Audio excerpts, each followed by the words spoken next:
Hashamaa harka fuunee akkam jirtu daawwattoota margaa show imala gootaa.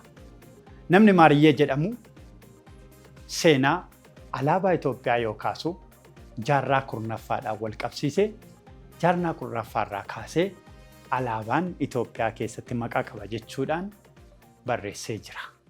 Har'a nuti kaasuuf kan jirru waa'ee alaabaa miti. Garuu alaabaadhaaf namoota kufan alaabaadhaaf ofii darbanii maqaa biyyaa kan warra gadi dhaaban maqaa goototaa kaasuuf jirra. Imala gootaa keenya har'aan. Margaa show har'aaf jenne eegaleera. Nu faana bu'aa.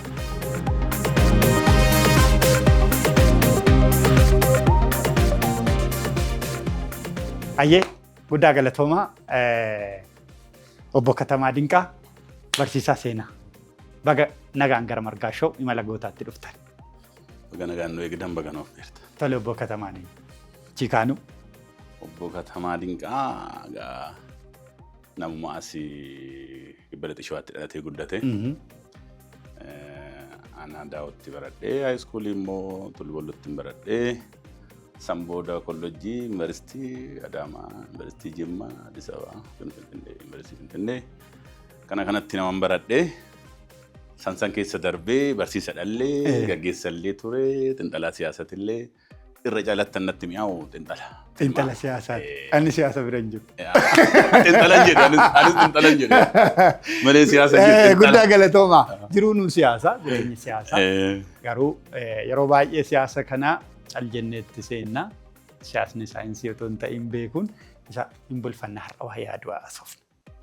Adwaa dura seenaa fi seeneffama wal bira qabnee kaafna. Seenaan maali? Seeneffamni maali? Seenaa fi seeneffamni tokkollee garaagarallee. Seenarraa waggaa kaanu seenaan waan uumame tokko kaleessa gocha eventii faaktii waan lafa jiru waan galmaa'e waan qoratame waan qoratamu waan darbe garuu immoo har'aa walitti hidhamu. Har'aas darbee boruutti ce'u wal qabatu jechuudha. Garuu faaktiidha waan mul'atu. Nama hundatti hin agarre malee namni itti dhiyoo hin argaa, namni qoratee hin argaa, qoratee hoo beeksisanis immoo namni baay'eenis arguu danda'a. Seenaan waan qabatamaadha jechuu kiyyadha. Waan ta'e. Seenessi bakka bakkatti kanaa wal fakkaata. Seenaa dhumarraa ka'anii seenessa hojjechuun hin danda'ama. At the same time immoo seenessi kalaqaanis hin uumama. Seenessi maal jedhu vulnerability qaba yookiin immoo gara kalaquutti itti dabaluutti mi'eessuu uumuu kana kan of keessaa qaba. Seenaan garuu allu wayi diddibuu mimmiidhagsuu waan xiqqoo irraa ka'anii waan hin jirre irraa uun ka'ama. Waan hin jirre irraa uun ka'ama. Divertisiin godhama. Kana jechuun maaliifin vulnerability jechuun yookiin immoo akkamisiin jedhu gara abuse ta'uu danda'a. Abuse ta'uu danda'a. Fakkeenyaaf amma bineensa bulgoo jedhamu jira. Hin jiru. Bineensichi garuu hin jiru. Imagination jechuudha. Yaadanii ni uumta. Waa lama qabaa siin jedhee. Akkuma seenaa kana seenarraa kaatee seenessuu dandeessa. Lafaa kaatee seenessuu dandeessa. Garuu seenessi seenaan ta'u. Seenaan seenessa hin ta'u. Biyyi seenarraa moo seeneffama irratti ijaaramte baay'inaan? Seenarraa. Seenarraa. Seeneffama of keessaan qabdu jechuu kiyyaa muti. Seeneffamas hin qabdi. Hin qabdi. Garuu biyyi dhugaadha jettu seenaa dhugaa qabdi. Seenarraa ka'a. Seeneffamni immoo biyya sana nama hunda seenaan barsiistu, nama hundatti seenaan agarsiistu keessattuu biyya kanaa guddachaa jiran akka keenya seenaa biraan ga'uu gaafa dadhabdu bifa afoolatiin seenessi afoolaffaa darba waan ta'eef bifa mariitiin namarraa namatti waan darbuu fi uummata bal'aa biraan ga'uudhaaf seenaa seeneffamatti jijjiirrattaa jechuudha. Positive manner karaa positive ta'e karaa nama bira ga'uun seeneffama fayyadamtee seenaa uummata bal'aa biraan ga'uu dandeessi. Garuu negatiivis fayyadamuun hin danda'amu. Ni jira gaa. Fakkeenyaaf seenessa keessatti amma waa'ee bulguu kanaa wal qabsiifnee yoo kaafne ani bulguun warra injira jedhee amanu keessa hin jira. Akkamitti hojjettan fakkeenyaaf amma diinoosaras bineensi jedhamu addunyaa kanarraa badeeraa garuu dhaloonni har'aa kun diinoosaras hin beeku. Maqaa isaa garuu hin beeka. Anis bineensi bulguu jedhamu kun dur kan ture yookaan kan bade yoo ta'e waan jedhu sammuu koo keessa jira yeroo sila agartee margaan gaasu sila maal jenne seenaan faaktiidhaa jenne dhugaadhaa jenne taateedhaa jenne taatee san ta'ee darbe amma walitti qabata boruttillee ni ce'a garuu taateedha jenna. Taatee qabatamaadha waan ta'e wayii bu'aa bayii dhaloonni wayii dabarsa. Maal jenne immoo seenessa gaafa jennu immoo seenaa waliinis wal fakkeenya qaba hin kalaqamasi jedhe. Erga kana jenne gosa lama qabaa jechuudha. Seenessi gosa lama qabaa jechuudha. Yookiin dhugaadha yookiin soba yookiin gaariidha yookiin badaadha. Yookiin bu'aa qabeessa yookiin miidhaa qabeessa. Amma beekamaadha biyya kana keessatti waanuma uumamne tokko uumanii namnis fudhatee yeroo itti fayyadamu jira. Yeroo ittiin walirratti hojjetu jira. Waan hin jirre jechuudha. Inni kun seenessa sobaati. Seenessa kalaqaati. Waan gaarii kaaftaniyyuu inumayyuu seenaan oogii fi loogii hin qabdu jedhu namoonni baay'een garuu dhugaa seenaan biyya kanaa oogii fi loogii hin qabu. Seeneffama irratti hin guddanne seeneffamni baay'ee seenaan dhimne biyya kana keessatti barsiisaa seenaa waan turtaniif. Keessattuu at the same time siyaasa Afrikaa seenaa Afrikaa kana almost deebinee baranneerra seenaadhaan alatti. Kan Afrikaa irra caala waan ati amma itti kana sirriitti isa ibsa. Oogii fi loogitti kan vulnerability jedhamu sun kanaaf ibe. Biased ta'uu danda'an jedhame sun kanaaf ibe. Biased jedheen ibsee malee akka ati jettu kanatti ifa waan ifuu qabu jechuudha. Maaliifin loogiidhaaf balballi isaa banaadha. Tokko ummatichi mana barumsaa jiraachuu qaba, qorannoon jiraachuu qaba, wanni dhugaa jiraachuu qaba, seenaa bira ga'uudha. Gaafa namni seenaa bira ga'uu dadhabu bifa seeneffamaatiin seenaa dabarsaa siin jedhee miti. Waggaa dabarsuu kana immoo maal godhee itti dabalee dabarsaa, akka isaa ta'utti dabarsaa, akka haala isa fayyadutti dabarsaa malee. Of fakkeessaa. Akka keessaa fayyadamutti garee san qaama san akka fayyadutti. Seenaan biyya kanaa seeneffama sobaatiif hin saaxilamne gaafa ati jettu sirriitti malee saaxilameera.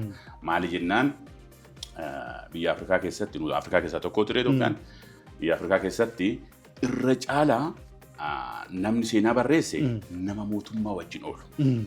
Mootummaa duwwaa nama oolu. Akkaataa mootummaa sanitti mootummaan gurra jiru sanitti barreessa malee akkaataa dhugaa lafarratti uumametti hin barreessu. Nam barreessa soo ta'e yoo jedhe hin eeyyamamuuf yeroo. So akka innis immoo biddeen isaa ta'u sanitti ittiin jiraata. Isaan keessaa ba'e achi keessaa fayyadama. Isumatti oolee bulee seenaa ta'a. At the same time immoo faaktii dhenne miti deemu oolee bulee immoo gaafa barumsi qaroominni bal'achaa deemu barumsa ammayyaa bal'achaa deemu duwwatti deebi'anii qoratan. Gaafa duwwatti deebi'anii qoratan fashaleessuu duwwatti deebisuu sirreessuu jalqabameera. Wanni sun amma bakka baay'eetti itti deemamaa jira. Biyya keenya keessatti itti dhufnas maaliifan akkana isinii kaase beektanii biyya kanatti amma barumsi seenaa jibbamutti amma barumsi seenaa amma dhaabatutti murtaa'amutti kan geesse oogii fi loogiin seenaa keessatti waan ture. Isa booda bal'inaan hin kaafna. Margaa shoo imala gootummaa dhaadheessaa goota jaalataa isiniif goonni eenyu gootummaan maali? Gaafiin kee gaariidha. Gaafii mi'ooftudha. Gootaaf gootummaa wal bira qabdee waggaa ilaaltu gootni namootaa namicha. Gootummaan gocha. Lafa goonni hin jirretti gootummaan hin jiru. Lafa gootummaan hin jirretti goonni hin jiru. Jarri wal faana deeman jechuudha. Lafa nool hin jirre kubootan gooran. So nama gochi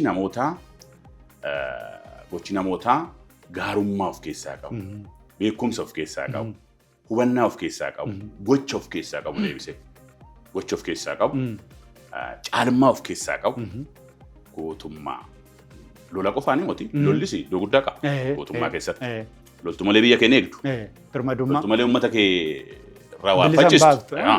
So sunis akka yerootti ta'ee gootummaan garuu karaa siin qofaniifu walumaa galatti gootummaan waatti amanuu, waa qulqulleeffachuu, waan qulqulleeffatanii itti amansanii itti deemanii, itti amansan itti deemanii yookiin jijjiiruu yookiin fooyyessuu, miidhaa hambisuu, faayidaa ol kaasuu, rakkoo hiikuu, gaarummaa babal'isuu, karaan kun karaa baay'ee of keessaa qaba. Baay'ee gaarii. Isin nama seenaati fakkeenyaaf addunyaa kanarraa goonni sirraaju namni seenaa isaa dubbiftan Afrikaarraa goonni sirraaju namni seenaa isaa beektan biyya kanaa goonni sin dinqu nama seenaa isaa beektan. Addunyaa Afrikaa biyya kana. Dhugaadha. Maqaa dhooftanii. wachi asakaanu jenne addunyaa irraa isaa dhufnu jenne waan baay'ee nama dinqu qaba namoota addatti gaafa barannus gaafa barsiisnus yeroo xiqqoo barsiise gaafa turre immoo bilchaannee umuriin siqu teenyee dubbifnus dhaggeeffannus addunyaa irraa gootota hedduu jira. Fakkeenyaaf amma biyya Kuubaa jedhamtu ammaa tana namni Kuubaa tana bilisa baase nama biyya Kuubaa muti. Cheekuveeraa nama jedhama. Cheekuveeraa. Inni Arjentiinaadha. Arjentiinaadha Laatin Ameerikaa jechuudha. Achi barnootaaf biyya Kuubaa deeme. Hakimiidha. Biyya sanitti barateeti mootummaa guruu baadhee Baatistaa. Baatistaa jedhamu yoo san uummata Kuubaa irratti dhiibbaa godha. Prohibited jedhama warra westernota gargaarama dhiibbaa godha. Inni garuu barumsa barachuu dhaqee achiin hakimiidha. San dhaabeeti obboleewwan lamaan biyya Kuubaatti uummata isaaniitiif qabsootti seenan lamaan cinaa hiriire. Fidel Castro fi Raul Castro warra san cinaa dhaabbatee falmee itti agarsiisee wajjiniin aarsaa kaffalee bilisa baase. Addunyaan Cheekuveeraa hin beektamu. Ministeera waraanaa biyya sanaallee ta'e. Taa'ee jennaan dide. Ta'ee jennaan dide. Inni wanni guddaan namni bilisa ta'ee arguudha. Namni bilisaan hojjechuu danda'udha. Namni bilisaan yaaduu danda'udha. Sanuu biyyi sun waggaa inni achitti baratu akka isaan tufitti qaban namummaa isaanii haala isaanii ilaaleet bara cinaa dhaabbate. Jarri sunis maaliif akka isaan absaan beekee cinaa dhaabbate. Laastilii gaafa Kuubaan bilisa taatu inni dhiise biyya biraammoo biyya akkasitti rakkoo keessa jirtu barbaada. Koongoo dhufee Afrikaa. Koongoo dhufee Afrikaa, thank you. Koongoo dhufee asittis gorsee gargaaree karaa agarsiisee deebi'ee gara Laatin Ameerikaatti deebi'ee. Inaare gaafa maaliif akka deebi'e beektu? Riphee loltoota wajjiniin akkuma Kuubaa loluudhaa gaafa dhaqu ajajaa riphee loltootaa kana naa fidaa jedhe. Isa argeetan qabsoo isaa bara wajjinan qabsaa'e. Gaafatti fidan dooniidhaan fidanii isa dubartoota babbareeddoo kana 15 cina kaanii dhufe. Ilaale. Cheekuveeraan ilaale. Qabsoon keessan sirrii miti isin hin bilisoomtan isin faana qabsaa'u jedhee dhiisee deeme. Waan nama ajaa'ibuuf. Kanaaf anaafis goonni dhugaa Cheekuveeraa waan ta'eef waan guddaa dubbattee gartee asitti deebina kan Afrikaa kan rakkoo Afrikaa baay'ee nama aarsasi garuu inni achi deebi'ee immoo waan guddaa kaafte achi deebi'ee ammas biyya Laatin Ameerikaa sanatti biyya Booliviyaan. Isaanis immoo bilisa baasuudha achi dhaqee orgaanaayiz godhee gaggeessaa otoo jiru biyya sanatti rakkoon isa qunnaa. Waraana isaa qabatee otoo deemu bakka bishaan hin jirre bakka midhaan hin jirre dhaqqabe. Waraanni jalaa harca'ee hamma xiqqoo biratti hafan wajjiniin qabamee mootummaan Booliviyaan yeroo san ajajaa waraanaatiin waan jedhe qaba. Sanis ta'ee kanas Booliviyaanitti du'ee Arjentiinatti dhalatee Kuubaadhaaf qabsaa'ee bilisa baasee Afrikaa dhufe Koongoo hin gargaaree ta'uu baannaan hin deeme Booliviyaa gargaaruu deeme Booliviyaatti du'e. Amma immoo seenaan isa yaadata goota addunyaati. Afrikaa irraa jira. An Afrikaas guutaniiru. Guutaniiru. Fakkeenyaaf amma Afrikaan kaa duwwatti deebitee gaafa laaltu Afrikaa amma jirtu tuni lafumaa kaatee kanan taane. Lafaa kaatee kanan taane. Dura miidhamte. Fakkeenyaaf daldala garbaatiin humni nama barate. Humni nama oomishu. Humni nama barachuu danda'u. Sorry, nama barachuu danda'u. Oomishuu danda'u. Hojjechuu danda'u. Daldala garbaatiif barbaadama. Daldala garbaatiif barbaadama. Gara Ameerikaatti ergama. Gara Awuroopaatti ergama. Gara Laatin Ameerikaatti shonkoraa maal oomishuutti ergama. Humni oomishu gaafa jalaa xinnaatu oomishis xinnaate. Yeroon jala darba. Gabaa baanii gaafa sangaa bitatan bar ilaalaniit. Keessaa filatu. Amma argaa hangaasu. Keessaa filataniit gaafa hafu dubartoota fi warra humna hin qabne jaarsolee ijoolleetu hafa biyyatti. Humni nama oomishuu waan hin taane irra oolee biyya hin taaneef oolee biyya Afrikaa biyyoonni Afrikaa gadi hafanii jechuudha. Argitee? Achiin booda'u akka daldalli garbaa dhaabbateen immoo Afrikaan on Afrikaan soil waan jedhamu jira. Asumatti Afrikaan immoo lafuma Afrikaa irratti fayyadamneedhaaniiti kolonii fidan. Kolonii fidanii walidha wantoonni koloniidhaan gaafa dhufanii biyyoota Afrikaa guutuu qabatan. Biyyoonni Afrikaan qabamne yoo jiraate Itoophiyaa fi Laayibeeriyaadha. Laayibeeriyaan akka Itoophiyaatti loltee ofirraa faccisteeti himatu. Wattaadara Ameerikaatu achi keessa qubatanii biyyoonni biraa immoo Ameerikaa akkuma ammaatti dhiyoodha wanni sun fagoon jedhamu akka kolonii wajjin walii bira qabdee olaaltu jechuudha. Sodaa Ameerikaatiin wattaadara Ameerikaa jirtu waan Laayibeeriyaa qabatan se'anii waan shakkaniif biyyoonni Awurooppaa sun hin tuqne Laayibeeriyaa. So Laayibeeriyaan Itoophiyaa wajjin ka'uu hin dandeessu. Garuu bilisuma malee. Kan Itoophiyaa ofirraa faccisanii Itoophiyaan alatti biyyoonni Afrikaa hundi koloniin qabaman. Duraan daldala garbaatiin miidhaman. Booddee koloniidhaan miidhaman. Bariituu kolonii immoo waan yeroo koloniin qabamanii fi yeroo daldala garbaatiin irra qaqqabe sun keessaa bahuu didee itti fufe. Hanga ammaatti hin irrata, hin dabala, hin fooyya'a, hin jijjiirama. Ootuma jedhu Afrikaan sadarkaa amma jirtu kanarra jirti. Geesseetti. Har'ayyuu bilisooftee qulqulloomte jechuun nu rakkisa. Hin danda'amu. Kanaaf eenyu maqaa kaaf namni maqaa kaaftanii? Maqaa okaafu nama bilisummaa Afrikaa kana bira oodhaqne dura diddaa jira. Diddaa harka lamaa beeka Afrikaan kana aarsaa kaffalte. Dura daldala garbaa dhiif nuti kolonuma bira gaafa dhufnu kolonii qabachuu gaa dhufan warra didee jira. Edda qabamanii hanga tokko turanii deebisanii Afrikaa War of Independence. Inni duraa suni resistance of colonization jedhama. Diddaa koloneeffamuu. Edda koloneeffamu immoo fincila yookiin immoo waraana bilisummaa Afrikaa. Afrikaa War of Independence jedhama. Kana harka kana lamaan keessatti namoota baay'eetu jira gootota. Handuraa keessa hoggaa laalte Saamuraa Turee namni jedhamu jira. West Afrikaa jechuudha. Gara Mandeellaan lamaan keessaa jira. Diddaa keessas jira. Bilisummaaf qabsaa'u keessas jira. Iddoo adda addaa fakkeenyaaf garuma koloniitti hoggaa dhufne jechuudha. Yeroo qabannaa san kan Itoophiyaati kan sirriitti mul'atu. Fi Saamuraa Turee West Afrikaa biyya baay'eedhaaf qabsaa'aa biyya tokko qofa. Kanaaf amma guyyaa du'aa irra jira. Du'aayyuu kaasuun keenya nafu. Biyya kana maaltu guddisee addunyaa irratti? Gaafii kee duraa keessa waan garaana nyaatee jira. Kan biyya kanaa. Kan Afrikaa waan maqaa dha'uu qabnu jira. Afrikaan kolonii jala gaafa turte diddaa kolonii warri qindeessanii amma seenaan isaa yaadatu addunyaa irrattuu beekaman akka Nelson Mandeellaa fa'a gaafa laaltu. Gaanaa Dr. Kwame Nkrumah nama jedhama. Gibxi Gamal Abdel Nasser. Tanzaaniyaa Julius Nyerere namni jedhama. Kanneen biraa jiru. Warri immoo bilisummaa booda dhufani kan akka Thomas Sankara fa'a. Thomas Sankara dhiyeenya. Aparboortaa booda bilisummaa Afrikaa booda immoo dhufanii bulchitoota. Seenaa addaa qaban goota addaatiin. Isaan sun diddaa kolonii keessatti. Diddaa kolonii keessatti. Kan keenyallee achi keessatti ilaalama jechuudha. Resistaansii keessatti Adawaan hin ilaalama. Diddeetii hin milkaa'eef. Adawaa qofa hin milkaa'e diddaa keessatti jechuudha. Maajii Rebeeliyem hin beektaa. Tanzaaniyaa. Maao Keeniyaa. Isaan kuni hin yaalan malee hin milkoofne. Kan Adawaa suni hin milkaa'e. Jarri sunis akka Afrikaatti waan jetteeffananii seenaa qabu. Akka Afrikaatti seenaa qabu. Yaadatamuu qaban. As ce'ee garuu akka biyya kanaatitti akkuma sila kaafne amma fakkeenyaaf Adawaa dhumaatii guyyaanillee guyyaa waan Adawaa yaadannuuf akka amma achirratti hoggaa laaltu waan nama ajaa'ibu of keessaa qaba jechuudha. Diddaa keessatti warri kun yaalii godhanii garuu hin milkoofne. Kan Itoophiyaa hin milkaa'e. Kan Itoophiyaa hin milkaa'e. Itoophiyaan milkaa'uu fi keessa darbee biyyoota Afrikaa biraatiif gurraachota Afrikaan ala jiraniifillee garbummaadhaan hin bitaman achitti hafaniifillee haamilee ta'e. Injifannoo ol ka'iinsa ta'e.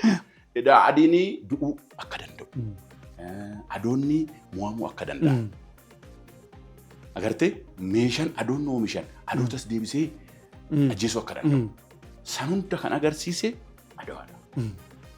Adawaan bara 1896 wanni sun waa wal qabatu qaba.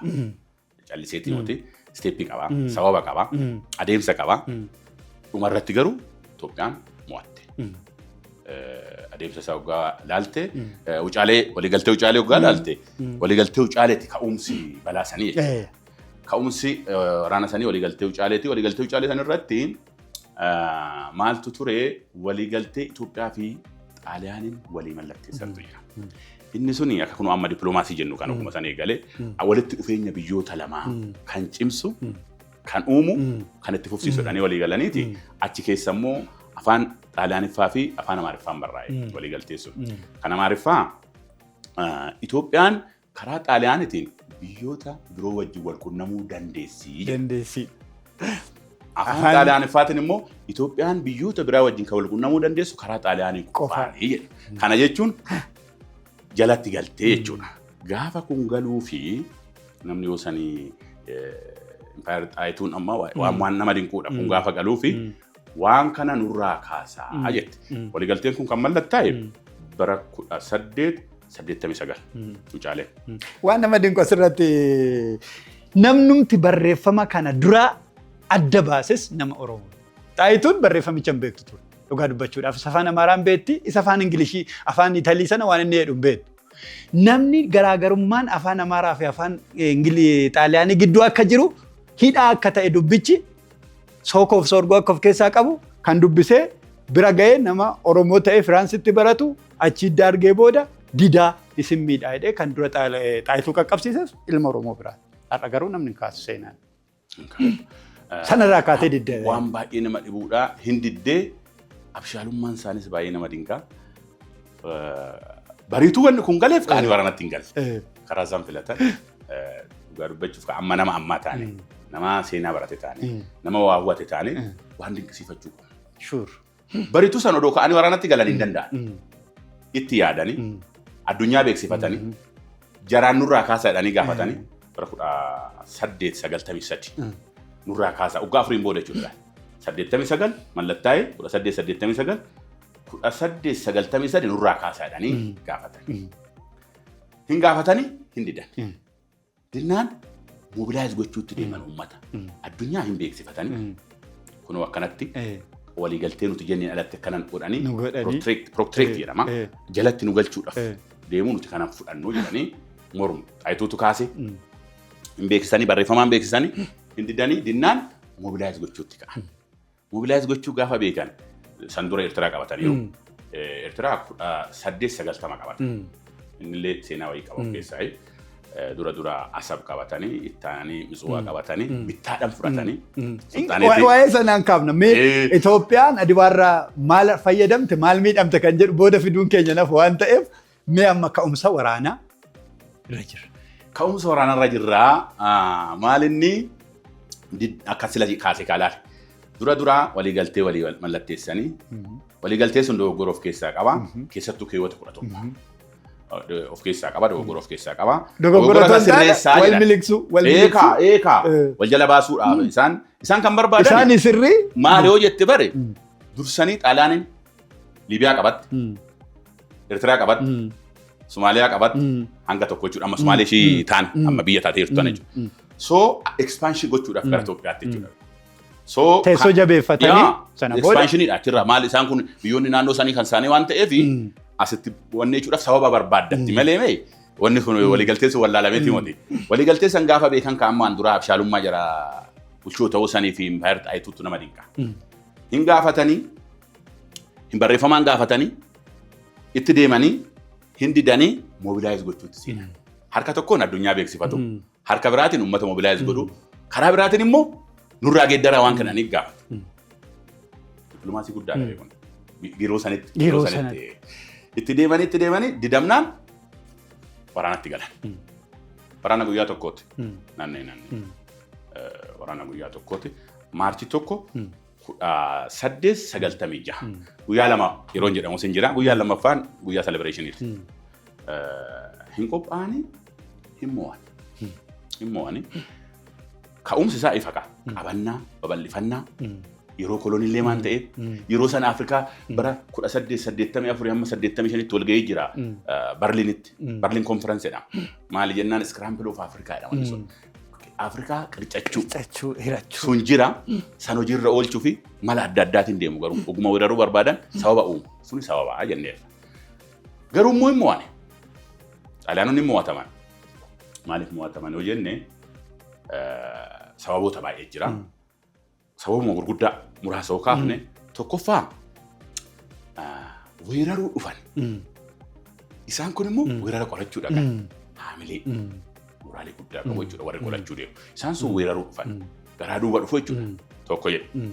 Lammaffaa isaan Itoophiyaa mass mobilizationidha. Peezaantota immoo qonnaan bulaa. Illitis. Lola daboo jennee ibsuu dandeenya. Lola daboo uummanni biyya kootu qamee mirga kootu qamee achi darbanii dhufan anallee miidhuu asittillee namni dhodhee waa yaadeef kutee itti deemu. So mass mobilization jedhe. Isaas sunoo undermine godhanii xiqqeessanii ilaalanii dhufan. Ilaalee margaa koo gaafa Itoophiyaa qofa ilaaltomma bakka adda addaatti waan adda addaa ibsu malee kan Itoophiyaa waraanni nuti mobilized ta'e 100,000. 100,000. Kan Xaaliyaanii 17,000. 17,000 hamma 20,000. Kan Itoophiyaa 73 hanga 100,000. Average ol ka'e fudhadhuuti 20,000 fi 100,000.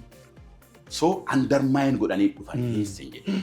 Isaan kunoo mass mobilization fayyadaman tokko jedhe. Lammaffaa isaan kun haamilee qabu protect of gochuudha. Isaan sun waan dabalataa barbaadachuu dhufan. Isaan kun jiruuf jiraachuu dhabu waan ta'edha. Inni biraa jarra Awurooppaadhaa dhufan. Awurooppaan biyya qabbanooftu ammallee gammoojjiin qabu biyya gaariidha. Bakki isaan itti wal waraananoo gaara, laga, sulula, gammoojjiidha. Lafa waraana dhiisitii keessa deemuu hin danda'amnedha. Lafa isaan hin taane isaan sun hin beekan. Lafa isaan keessa hin deemne nuti itti beeknu. Kun hin beeka. Isa maal haa godhu hin beeka. Kana jedhe. Hunda caalammoo sababa mo'achuudhaaf sababa kan ta'e leadershipii war militaris. Istiraatiijii gaggeessitootas qabadhu. Minilikii fi Xaayituu qabadhu. Istiraatiijiidha malee isaan immoo isaanii moti kan waraane. Kan waraane hoo military leaders warra jedhaman jechuudha. Kan ajaa'iba as biratti kan Oromoo boonuu qabu. Itoophiyaanis boonuu qabdi. Dhugaan immoo dhugaadha. Dhugaan waan irraa goramuu moti. Leadershipii war leadersiin kennan yookiin gaggeessitoonni waraanaa kennan uummata guddaa kana bal'aa kana qofa miti 100,000 kana qofa miti. Duubarrallee kan biraa qopheessan. Marsaa lammataa marsaa sadam. Waan nama dinquudha. Mo'achuu yookiin du'uuf deeman akka mootoo Oromoo intar war to die or to win jedhu sani mo'achuuf deemanii hin mo'atan. Qolachuuf deemanii hin qolatan. So at the end of the day jarri sun kana jechuun casuality yookiin immoo rakkoon hin jiru jechuumooti. Fakkeenyaaf karaa Itoophiyaatti nama hanga 14,000 hanga 15,000 ture. Gara jaraatti gara 6,000 sanii ol ture. Itoophiyaadha wanni guddaan isaan yoo sanitti namni kan yaadu du'u moti. Baay'inaan du'u sanii moti.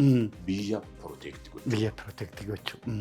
Istiraatiijii war leaders warra jedhama gaggeessitoonni waraanaa baasaniif gaggeessitoonni isaanii baasaniif qabatanii itti deemanii hin mo'atanii mo'achuu san keessa haamilee argatanii biyya Afrikaa biraatiif haamilee ta'anii gurraachota addunyaarra jiru haamilee ta'anii edaa mo'achuun hin danda'ama. Edaa hin danda'ama jedhu suuwaa baay'ee hojii wal qabata. Even kolonii Afrikaa war of independence keessatti illee gahee guddaa qaba. Akka biyyoonni Afrikaa deebisanii resistance dadhabanii harka kennatan deebisanii war of independence akka galan yeroo baay'ee amma waan qawwee baataniif onneen hin jiruumi. Namni qawwee baatu hundi onneen qabu. Obviously. Yookaan immoo qawween onneen bitu. Dhugaadha. Onneetu qawwee bita malee. Amma yoo sana garaagarummaa meeshaa jabanaa akkas jiru. Garaagarummaa waa hunda jiru. Homaa hiika akka hin qabne hiika dhabsiisu. Kun akka kiyyatti baay'uma kan yeroo darbee deeme, kan haala darbee deeme, kan waqtii darbee deeme jedhee kaasuun hin danda'ama. Mee achi keessatti fakkeenyaaf amma yeroo baay'ee Oromoon xiinsammuunsaa waan aarsaatti kaffale kana aduwaan kooti jechuutti nuti rakkachaa ture.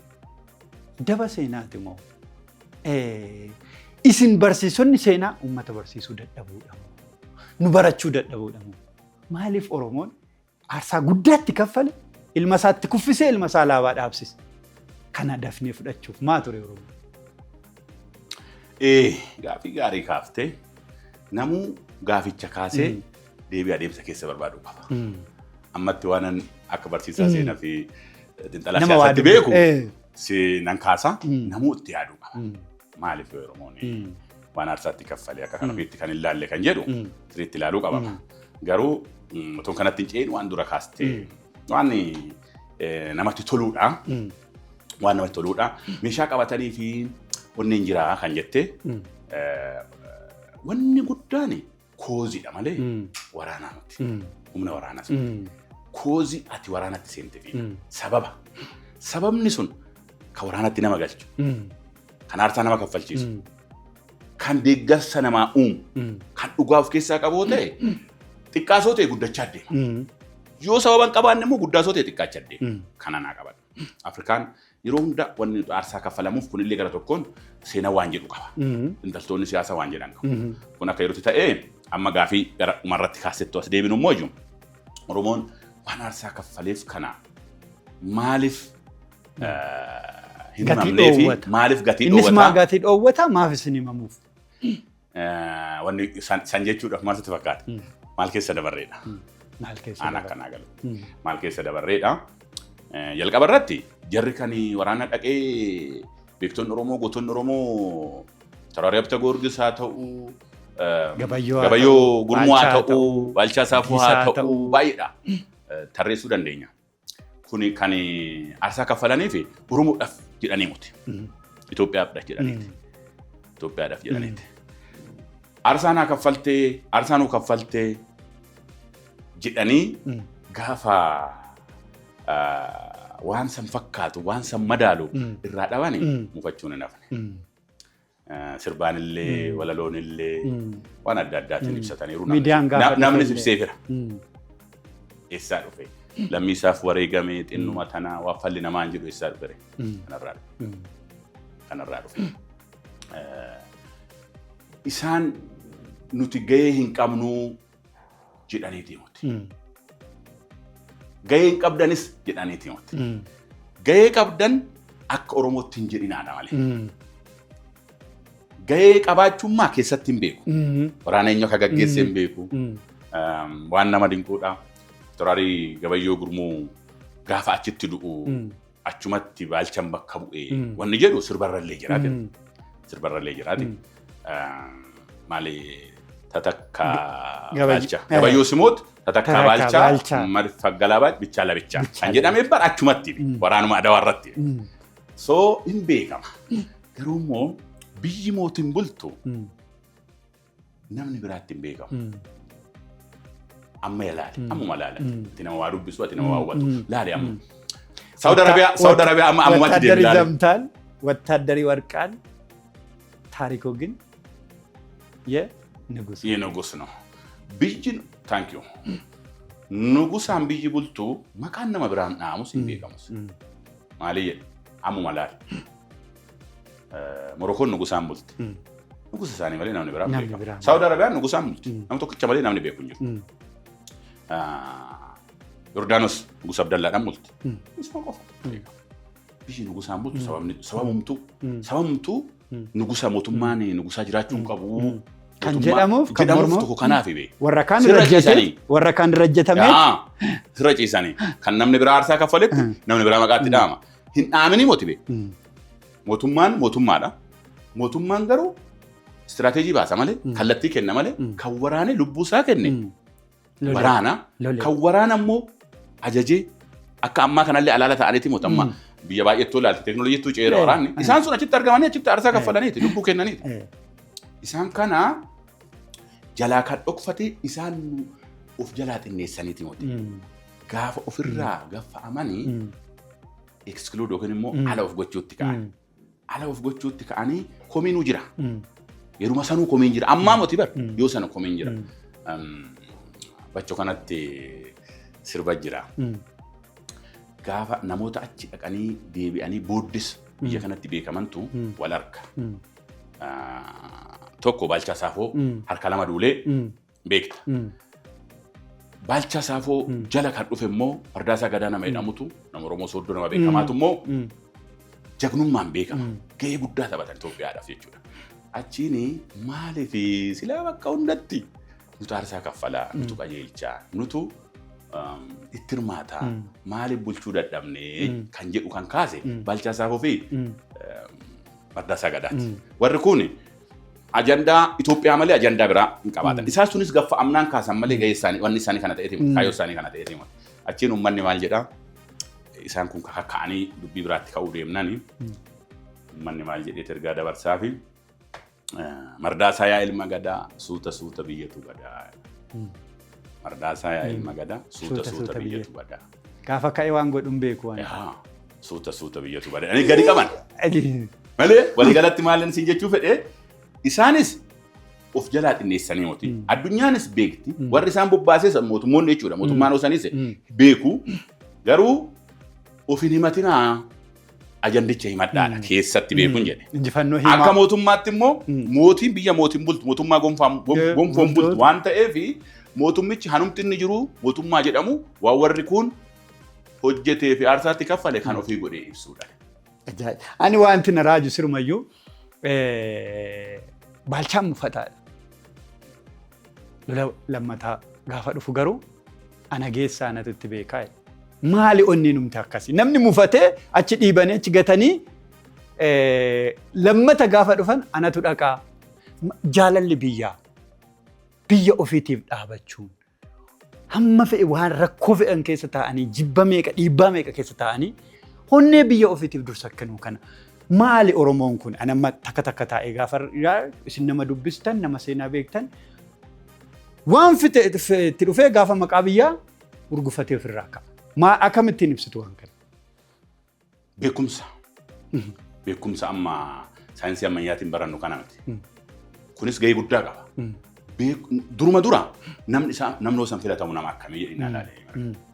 Nama akkamii jedhanii ilaale. Nama aqlii deeffate.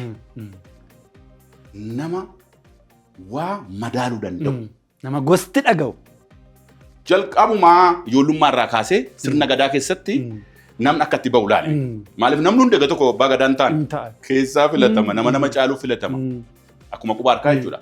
Hoggaasa lafatti gaafa foollee hunduma foollee. Gaafa dhufee abbaa gadaa ta'utu namni keessaa caalu akkasitti ba'an hin beeku siin jedha dubbii galaabbaa ishii beeku. Dubbii galaabbaa namni beeku waraanni Xaaliyaanii asoo dhufee kun Oromoodha, kun Tigreedha, kun Amaaradha irraan darbu Itoophiyaa qabachuu dhufe. Qabate taanan an fakkeenyaaf amma Giraazinii gaafa Finfinnee keessatti wanni uumame suni nama 32,000 ture. Achi keessa wayi sanyiin namaa ibsame. Garuu immoo lafa tuulamaa kana giddugala kana lakkoofsi baay'atoo eenyu akka ta'e siin galu. Namni waan san laaluu beeku. Abbaan eenyu akka ta'e hin beeku. Maaliif akka dhaqe namni achi baa'oo jedhan namni ba'e maal akka ta'e siin galu namaan galu akka sowaati hin beeku siin jedha. Hoo adiin cabsee dhufe hoo koloniin cabsee dhufe maal akka ta'uu danda'u beeku. Kana jechuun waa madaaluu danda'udha. Waa ofirraa kaatee odoon ta'in waan lafa jirurraa kaatee waan ta'uu danda'u tilmaamtee. Waan lafa jirurraa kaatee waan ta'uu danda'u tilmaamtee muuxannoo biyyoota biraa qaama biraa iddoo biraa laaltee gaafa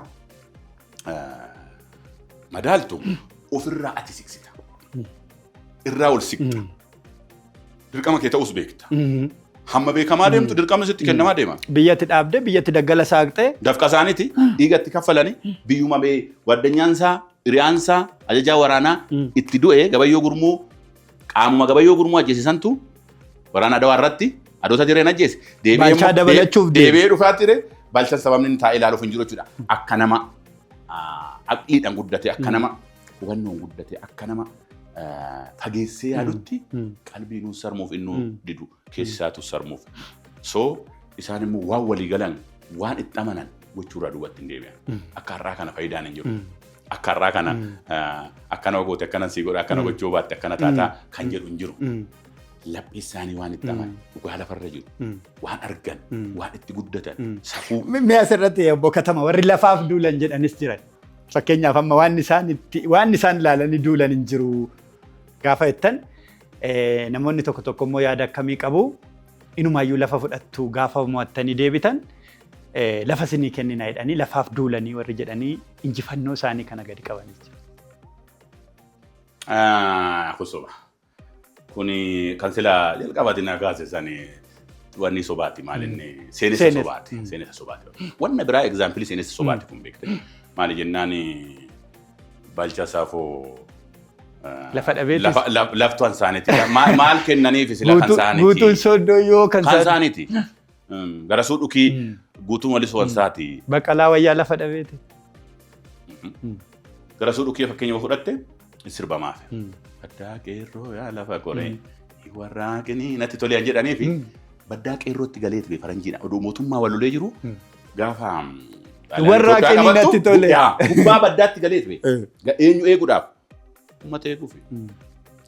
Ammoo lafa uummanni irra jiru eeguuf. Lafaafis yoo duule maal rakkoo qabayyu? Kan saati kaayii amma bee wannaatiin wanna hin qabne namni sii kenna malee. Waan sirraa ofii namaa kennutu namni maal sii kenna? Isaan urraafeeti maal jedhee sitti mamma. Oromoo fudhachuu. Maalirraa kunikoo gaafa san lafa qonnaan bulaa Oromooti. Finfinneen kun yoo gullallee lafa bulchiinsaa ta'een alatti malee bara 1870 keessa 1870 keessan dura kunikoo lafa qonnaati. Kunikoo lafa horaati. Maal eessaa maal fudhachuu deema? Achi lafti jira achi fudhataaree lafa gatee odoo ta'ee achi fudhachuu dhufeetta malee. Waan ajaa'ib maal amma fakkeenyaaf amma Aduwaarraa immoo arganne waan guddaa arganne. Hundarra maqaa biyya achi jirti ishiin argamne iddoo jirtu agarsiifame. Biyya nama qabdii jedhan akka nama qabdutti agarsiifame. Sana booda'oo maal immoo nu miidhe wanta Aduwaarraa miidhamne jira. Aarsaan kaffalameera lakkoofnu inni malee gootota qaalii gabayyoo faatti dhabee Oromoon biyyi kunis addunyaanis goota akkasii caalatti immoo wanti nuti fayyadamne dhabne jira. Fakkeenyaaf daangaadhaan gaaffii har'a qabnu waa'ee galaana diimaatiin wanti Aduwaan nu dhabsiise hoo jira?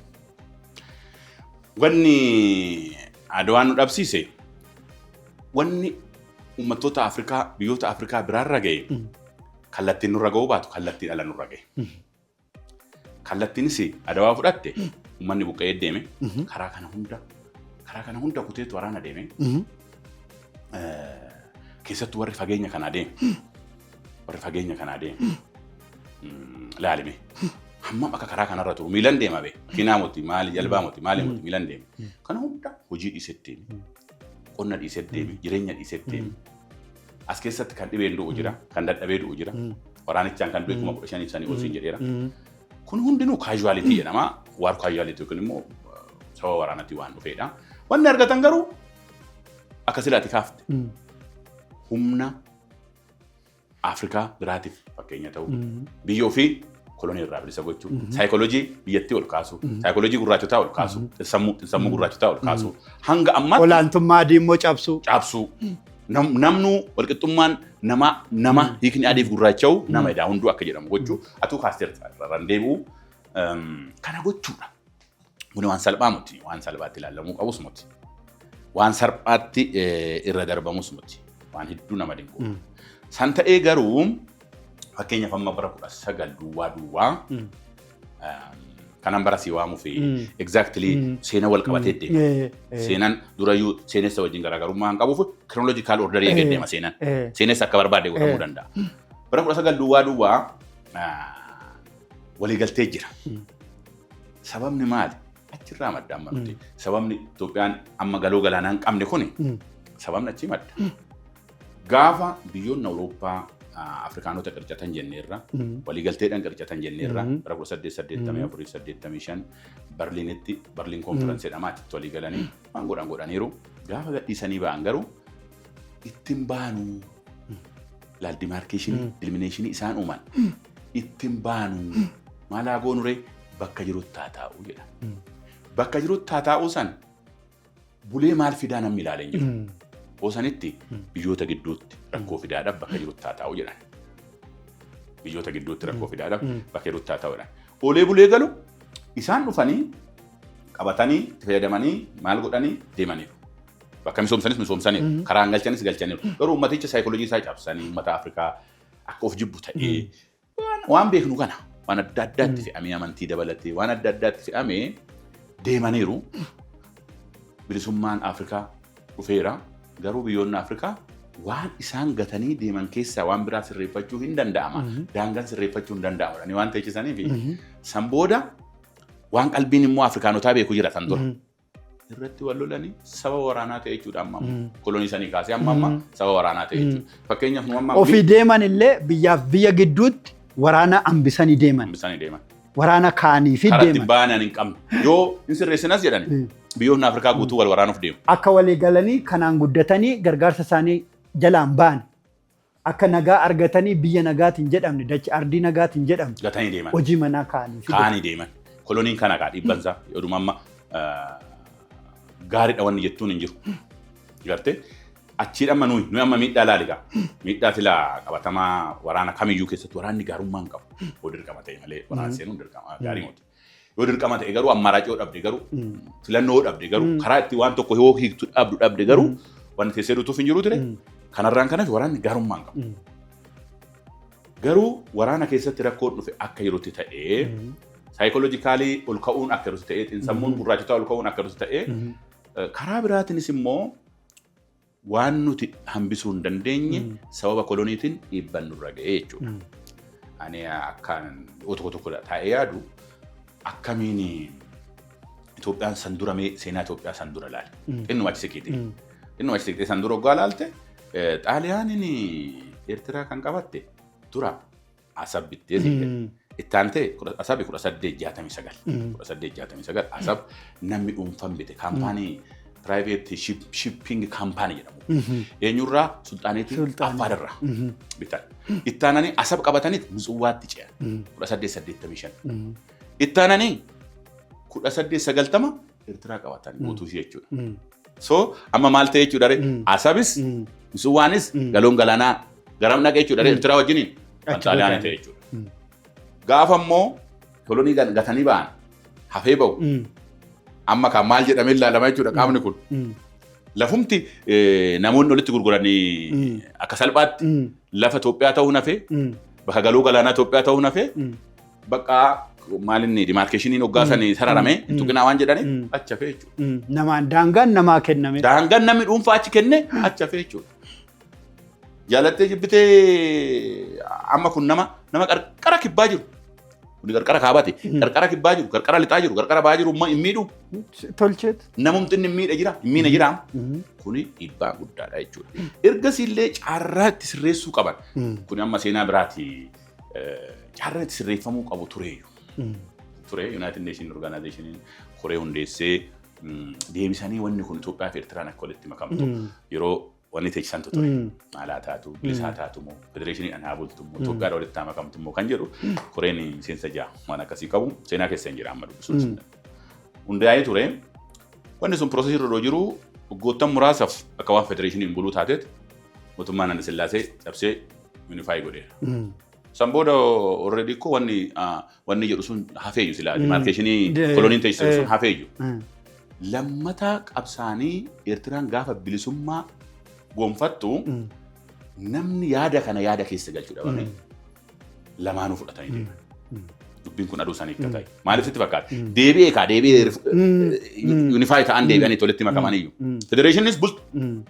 1955 amma 1965 natti fakkaata bicha. 52 amma 62 bulti. Deebistee gaafa deemtu san ajjeesti gochuun hin danda'ama. Ani maal jechuu akka ta'e naan galu. Yoomuyyuu naan galu. Maaliif akka buutuu kana fudhattee deemte naan galu. Deebi'ee silaa kan kolonii san karaa kanaan sirraa hin danda'amu.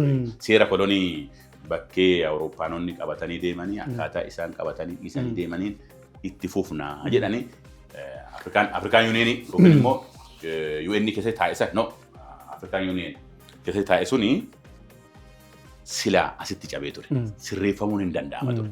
Yoom 1991 sirreeffamuun hin danda'ama ture. Isatu har'a kaleessa gannaqanii har'a bu'u. Karaa salphaan sirreessuun odoo danda'amu waggaa san isaan biyya hundeeffachuu barbaadaniiti. Biyya gaafa hundeeffatanii gahee keenya irraa nu dhisuun kun amma baay'ee yaaduu barbaada. Waan baay'ee addatti yaaduu barbaadu matu. Hin deemanii gaafa deeman biyya isaanii hundeeffatanii biyya gaafa hundeeffatan kan biyya kanaaf galoo galaanaa ta'u jireenya biyya kanaaf fooyyessu biyya kana idaa keessaa baasu hambisuuf turre. Kan biraa yeroo baay'ee nama akka saba Oromootti immoo yoo ilaalle tokko injifannoo bakka kennuu dhabuun sababa garaagaraa kaafnee bira darbine. Injifannoo akkana seenaan fagaate ton taane injifannoo dhuma isa kaleessaa sirna baay'ee isa miidhe sirna baay'ee isa gooleyyuu injifatee bakka hin kennineef Oromoon. Maalirraa ka'a uumamumaan yeroo adda addaatti waan injifatuuf yeroo adda addaatti waan fakkeenyaaf amma namoonni arbanyoonni warra arba ajjeesan qofa warra durumaa dandeettiin isaanii humni isaanii amma arbanyaa jecha jedhamu kana namni baay'een afaan Amaaraas garuu warra arba ajjeesee kan waraana Adwaa irrattis filataman warra arbajjeessanii warra mirga qabanii arbanyaa kana namni hin baqata afaan Amaaraatti fakkaatee jechuudha. Sun rakkoo miti. Garuu maaliif yeroo hundumaa fakkeenyaaf biyya kana keessatti yoo fudhanne guutuun biyya kanaa Oromoo ta'u biyya kana keessaa bahee Afrikaan baay'een isaanii guutuu Oromoo ta'u qorattoonni seenaa otoo lafa kaanu Oromoon otoo dhaga'u laaffisu. Guutuun biyya kanaa Oromoo ta'u otoo dhaga'u laaffisu. Wantoonni akkanaa kun madaala seenaa irratti dhiibbaan qabani dhaloota boodaan dhufurraa dhiibbaan qabani akka nama qorataas tokkotti akka nama seenaa dubbisuutti. Inni isaa madda kan jedhu waa baay'ee irraa madda. Waa tokko qofa irraa maddu. Tokkoo fi hundeeffamnumti biyya kanaa garaa qulqulluudhaan sammuu qulqulluudhaan hoggaa yaaddee waan of keessaa qabu qaba. Hundeeffamumti ishee bu'uurumarraa inni illee gahee qaba. Gaafa sila maal jenni gaafa qabsaa'u maal jedhaan namtichi artistiin suni Teleon Gugsaa maal jedhee tokko waggaa torba dura Oromoon kan ofii ta'e irra kan Itoophiyaadhaa ta'etu caalaa. Waanni gootummaan wanni gaheen bahame hundinuu ofii kiyyaafatu hin jenne nuuf jedhee waan qabsaa'edha. Itoophiyaadhaaf waan qabsaa'edha. Biyya tokko wanni biyya tokko keessa jiru asii ebeluun tuqu kan jettu muti. Hoosii galuu dadhabee dhalatti. Miidhaanis bu'aanis walitti hidhataan. So yoo miidhaan dhufee baay'ee kan miidhamu Oromoo ta'uu warri waa barate waa beekuun beeka. Namni ijoollee 6, 7, 8 qabuu fi namni ijoollee 2, 3 qabu bara beelaa wal qixa miidhamu. Namni ijoollee 2 qabu biddeen takka qabaate inuma kutatanii bulan. Namni ijoollee 8, ijoollee 7 qabu biddeen takka bakka 7, 8 addaan jettee nyaachuun hin danda'a. So haguma baay'attee negative impact biyya sanatti dhufu irra caalase miidha. Faayidaa bira gaafa dhufte immoo amala faayidaatiin siin jedheera sirriitiin biyya kanaa dhufiitiin biyya kanaa konspiraasiidhaan an guutame. Oguma yaaddu siin dadhabsuu tokko karaa tonkoliitiin waa argachuun. Ganaa yaaddee jechuudha guutuu himatu beeku. Kana godhii waan of keessatti dhugaa yaadu ani beeku durseetan dadhaba. Durseen dadhaba. Waan maali jennaan karaan genuine ta'e karaan gaarii ta'e karaan garraamummaa ittiin faayidaa argamu of danda'an hin jira jedhee waan yaaduuf karaa xaxaasan hin jaalladhu. Namni immoo muuxannoo jiraata. Namni akkatti experience ta'e akkatti muuxate jiraata. So kuni sababa tokko qaba. Bilii guutuu isaatti hin deemnu. Waan nama dinqu baay'ee of keessaa qaba. At the same time immoo durayyuu wayi dida malee immoo ammas nama dhiyoo kanaatu jette. Wayi dida malee wayi geeddaruudhaaf wayi dida malee san booda kan jedhu irratti waliin galu. Kun Oromoo qofa miti. Guutuuma Itoophiyaa fudhatte bariituu san waan jedhu nama qofa. Kun baay'ee waan nama dinquudha. Namni akkamitti waa waggaa diigu waan biraa ijaarrachuuf iddootti ijaarratu dooyyaanni waan biraa diigaa baay'ee nama dinqa. Sammuun keenya experience kan ta'e yeroo hunda waan san nama laala akkatti ilaalu nama loojikii lakkisiin jedhe irraa nama alloojikiidhaan sirrii siin jedhe irra jecha. Mala namummaa keenya lakkii akkanatti deemuun rakkoo fidaa akkanatti deemuun rakkoo fidaa lakkii akkanatti deemuun gaariidha akkanatti deemuun gaariidha akkana gochuun gaariidha hoo jettee sababa wajjin ibsitee fi sababa kee dhaggeeffachuun barbaadu. Maali jennaan waan namni hundi gochuu danda'u waan sababa hin qaban waan evidensiin barbaadu waan qorachuun barbaadu namu gochuu hin danda'u. Wanni immoo evidensii barbaadu qorachuu barbaadu dubbisuu barbaadu mari'achuu barbaadu obsa gaafata hubannoo gaafata dandeettiillee gaafata waa baay'ee of keessaa qaba. So namni karaa gabaabaa filateet waan san balleessaa san booda waan biraan qopheeffan. At the same time immoo ammas maalin iseeti facaatetu jira. Dura define godhachuu qabda. Lafatti frameworkii teechistee hannuti barbaannu kana itti wannati qabsooftuuf wannati dubbattuuf wannati qeeqtuuf wannati hojjettu hundi galma sanii ta'uu qaba.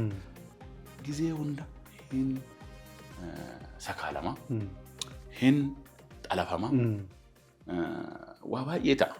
Ani kana hamma si ibsu kana olan arge lafarratti. Kanaafuu balleessa Oromoo qofaaniti. Injifannoo ofii dagachuus moti.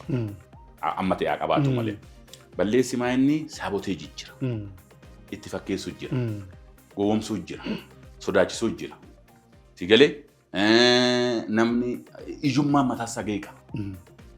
Nama ganaa fuulduratti 10,000 argatte jetturra har'a namna qabu bulu 1,000 argate 500 argate waan godhu irra filata. Maaliif har'a buleet iftaan yookiin fuuldura qaba waan ta'eef jechuudha. So iyyummaan ga'ee qaba. Hubannoon ga'ee qaba. Leadership kan kana sheeppi gochuu qabu nama paartii hundeesse nama political movement keessa jiru nama aware gochuu qaba ture. So ummanni nama sheeppi godhuu barbaada. Ummanni akka kanniisaa san mootii barbaada. Mootii osoo jiru nugusa sin jechaan nama qajeelchuu barbaada. Namni qajeelchu immoo karaa itti alafama. Kanaaf walitti qabnee yoggaa ilaalu. Loon illee amma horii lagaa fuudhanii horii galchantu jira bar. Gaafa sa'aatiin gale otuma tikseenuun qajeeliin horiin tokko gaafa sa'aatiin gale dura qajeelaa horiin kaanis ilaalanii qajeelan.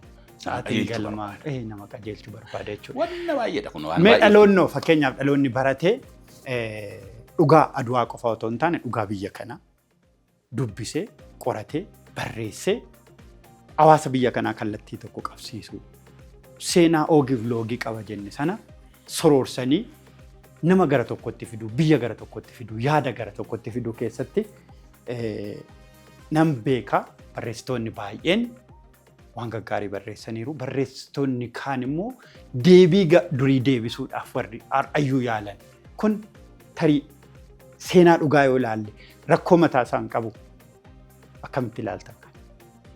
Kun waan sila kaafnetti nu deebisa. Waan sila kaafnetti nu deebisa tokko bakka fe'e taa'e nama leadershipii political leadershipii keessa jiru hundinuu kana soroorsuudha. Kana soroorsuu hojjechuu qaba ture. Lafarratti jechuudha nama keessatti jechuudha. Kanaafuu bakka rakkoon hubannoo hin eegganne. Bakka iyyummaan falan argannetti. Namni waan har'atti hin bulu argannetti. Bakka miidhamni jirutti.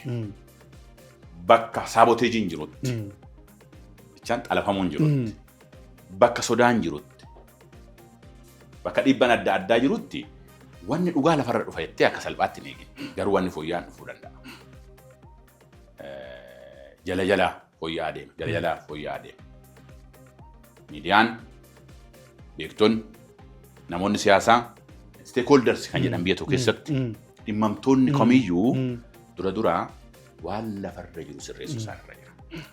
Lafarra jiru jechuun tokkoon namaa keessa waan jiru sirreessuu qaba. Maal barbaada seetee margaan gaasu political odiitii barbaada.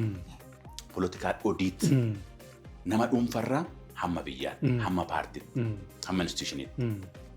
Political audit gaggeessuutu irra jira.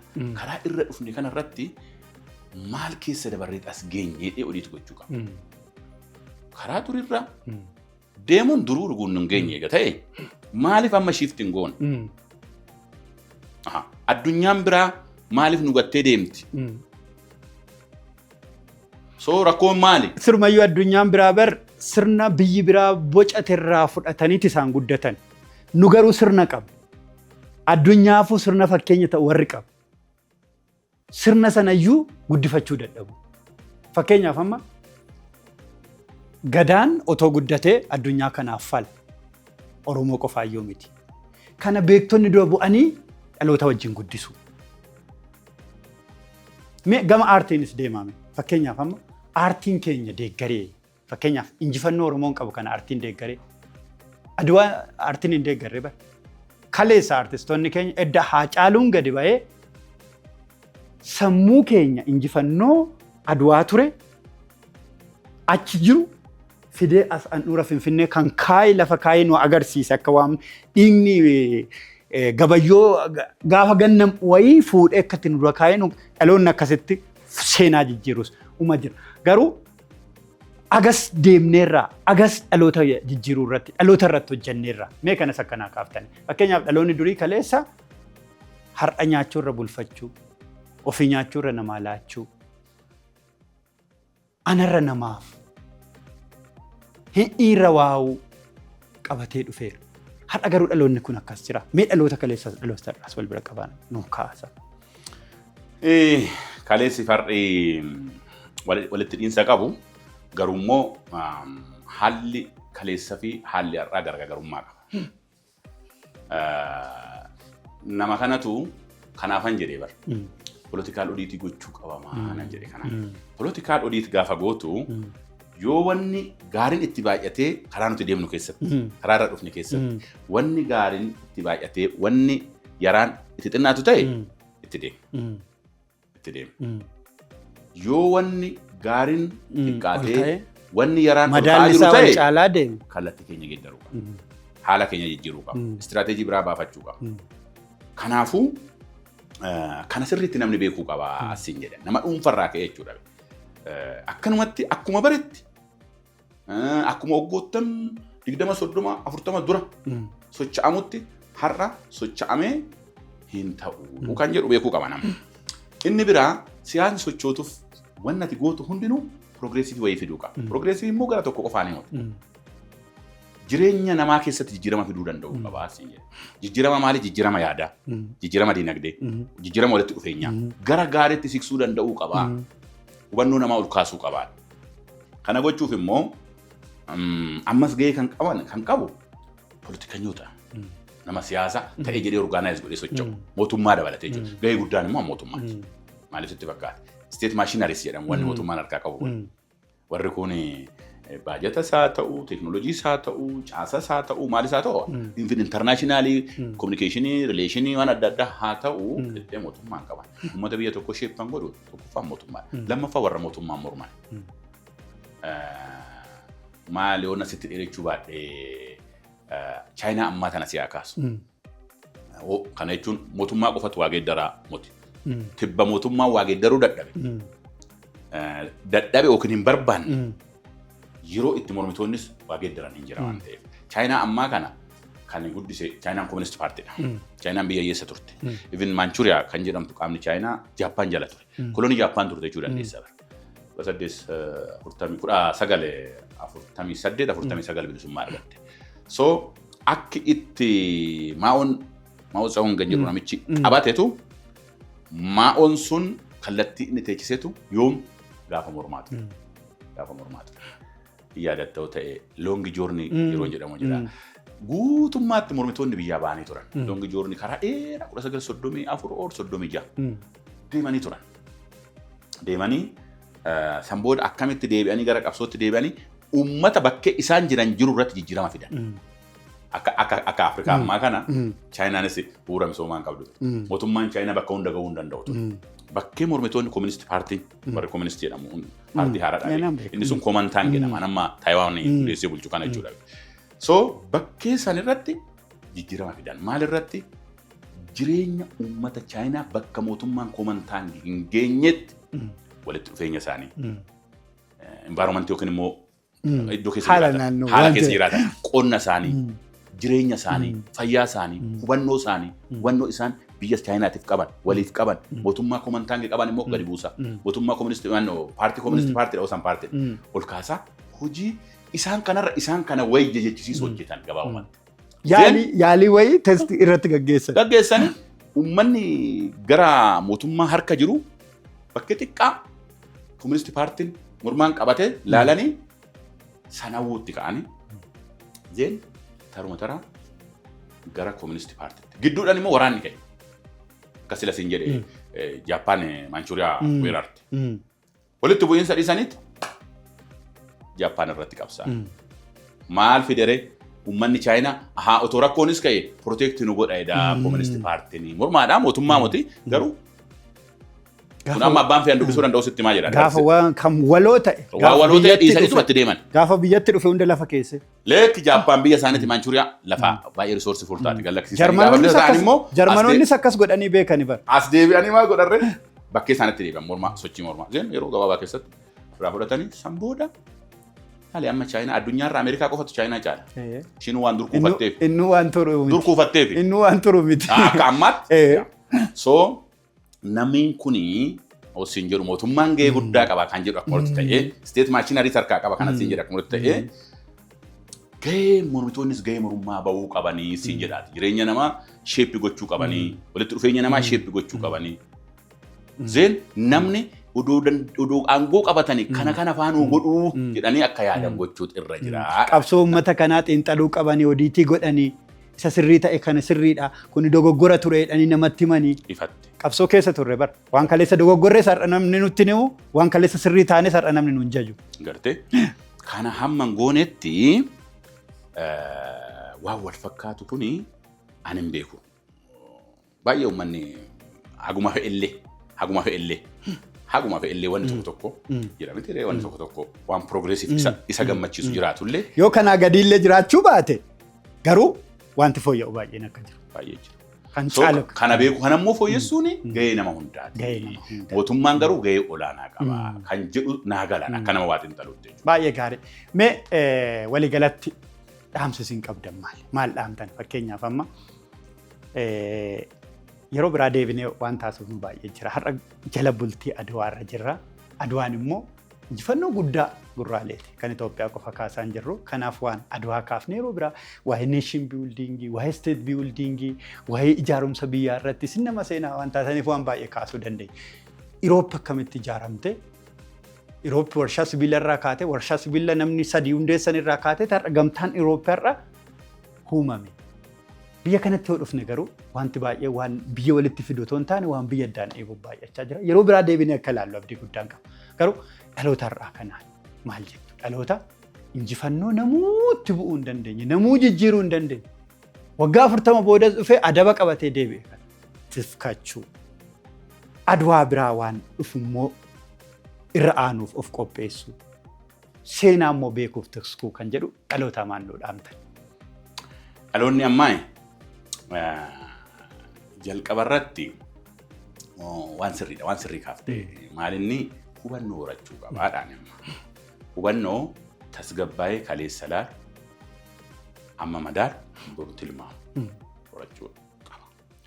Edda kana godheen booda keessattuu amma dargaggeessi Oromoo akka namni biraa isa shakku gochuun qabu.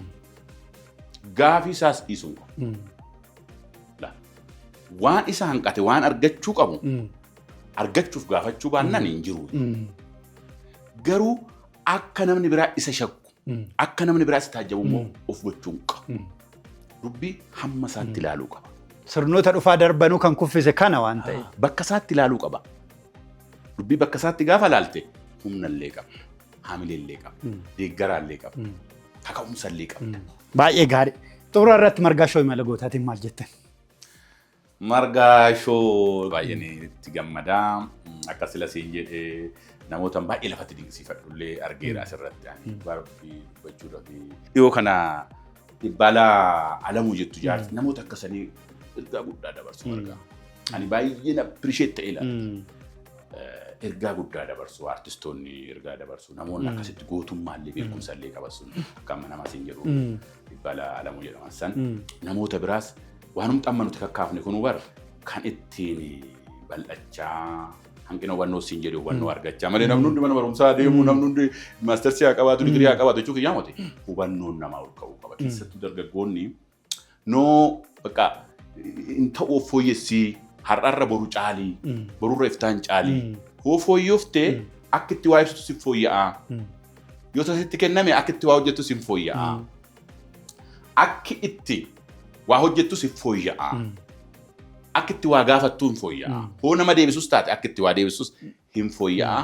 Hubannoo kee ol kaasiidhaan dhaloota waan inni dabarsu. Atuu immoo namoota kana uumuu danda'an waan taanan arga waan ta'eef ammas itti cimii ati gaazexeessaa cimaadha dhugaa dubbachuu fi moor namoota barbaadeti beektota. Ati gahee kee ba'aa jirtaa gahee kee itti fufu. Namni biraas miidiyaan biraas awarenessiin mana barumsaa tokkotti walitti qabdeeti moti namni uummata miliyoona 100 miliyoona 25 kana akkanumatti mana barumsaa galchiteetti maal moti miidiyaadha. Miidiyaan gahee guddaa qaba. Faaktii gaafa dubbattu, dhugaa gaafa dubbattu, nama dhugaa dubbatu irraa immoo namni harka isaa kaafachuu qaba. Yaada isaa kaafachuu qaba. Ani wannan bara kana jibbu keessaa sitti mu tokko. Dhaloonni kana diduu qaba. Namni biraa haa godhuuti. Generationiin dhaloonni ammaa kana diduu qaba. Asiin jedhame. Amantii Ani maal godhedhanii akka isaan amantii maal akka nuffadhu maal akka nyaadhu eenyuun akka walii bilbilu eessa akka noodhu namni naa murteessu deemu. Ani dhugaa rabbii ofaa dhiisan. Ana hosin jedhu na qofa jechuudha. Dhaloonni kana diduu qabaa. Kuni koo faashinii hiikan qabneedha. Oldidha bakka. Dhiisi. Namni waaqa fi amantii jechuun nama santu karaa itti waaqa isaatii wal quunnamu. Malee ittiin karaa ittiin nagadanii muti. Ati natti himtee ana nama noomuti. Kun laphee keessa jira. Maal jedhee sitti himaa? Amma jaalala namni si haa qabu jedhee si hin qabsiisu. Amantii namni amane jedhee si hin amansiisu. Laphee kee keessa jira. Namni lafa kanarratti maraatee otoo amma riisarchiin hojjetame namni biyya kanatti maraate wanni inni ittiin maraatu tokkoon extreme amantii ta'e. Inni biraa extreme jaalala ta'edha. Jaalala jechuun quunnamtii isaa faallaa jechuu kiyyaamati. Jaalala wayii qabu waan san hodhame waan inni ta'u akka inni san itti ilaalu. Inni biraa siyaasa. Siyaasa jaalala amantiitu nama baay'ee kan maraatu jechuudha. Ilaalchi ati jaalalli ati birriif qabdu daangaa dabarraa gaafa birrii dhabdeen maraata jechuudha. Dirqama dubartii dhiira jechuu kiyyaamati jaalala gaafa na hubatta. So amma dargaggeessi dhaloonni lafaa dhufu kuni likkiitti ilaaluu qabaa siin jedha bakka amma ganaa laganaa waan jedhasanii nama keessa gooteeti anannani biyya kanarraa biyya koo hangan jibbuutti na geessu hoggaa namni waan ofii isaatii barbaadu ana keessa galchuu deemu. Na gorsuu waan tokko waan an uffadhu nama itti bilbilu nama argadhu waan ani nyaadhu waan an dhugu nama walitti dhufu amantii kuni dadhabin addunyaa kanarratti wanni dadhabini namaa ittiin ibsamu hoggaa jiraate. Namni kana laalus haa ta'u namni biraallee dhiifama naa godhuuti sirriitti deebi'ee laaluti namarratti waan inni hin barbaanne fe'uuni yakkaa olitti. Sammuun namaa bakka jiru ol siquu kan danda'u, fooyya'uu kan danda'u, yaaduu kan danda'u, ofii mootii ofirra darbee nama biraa fayyaduu kan danda'u bilisummaan hoo yaade. Wanni qaama keenya kana baatee deemu mataa keenya. Mataa keenya irratti kana godhi jedhee namni sitti fe'a taana, kana amani siin jedha taana, kana nyaadhu siin jedha taana, kana nyaachuu baattu dhibba sirratti godha jedha taanani keensi isaatu hamaa. Garbummaa fidaa. Garbummaadha. Kun garbummaa akkamiis fakkaate. Nama ofii isaatiifu hiikaa bilisummaa hin beekne jechuudha namni akka kana. Namni waa sitti fe'uu deemu. Garuu sammuun namaa bilisa hoggaa ta'e yaada burqisiisaa. Garaatti barbaaddeettu fidachuu dandeessa. Sammuu bilisa yaadutu si gargaaruu danda'a. Of gargaaruu danda'a. Biyya gargaaruu danda'a. Dhaloonni kanatti amanuu qaba. Isinillee nama adeemsa hojii keessan keessatti kana qabsiisa kun bu'uura. Guddaa galatooma yoo jaallannus akkatti yoo jibbinus akkatti kan jedhu dhaamsi guddaan margaa shoo imala gootaarraaf jennas matti xumurree jirra waan nu daawwattaniif guddaa galatooma torbaan nagaa isin haa ta'u fayyaa ta'a.